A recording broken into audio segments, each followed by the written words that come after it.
জলের মধ্যে বিভিন্ন ছবি ভেসে উঠছে।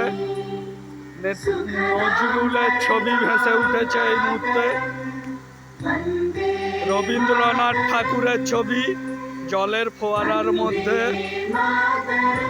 প্রজেক্টরের মাধ্যমে বিভিন্ন কালারের সাহায্যে ছবি দেখানো হচ্ছে।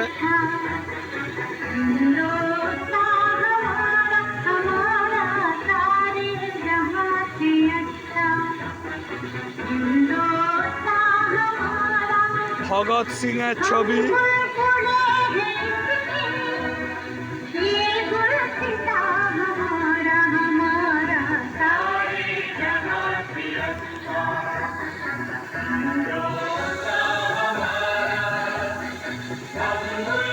স্বামী বিবেকানন্দজির ছবি।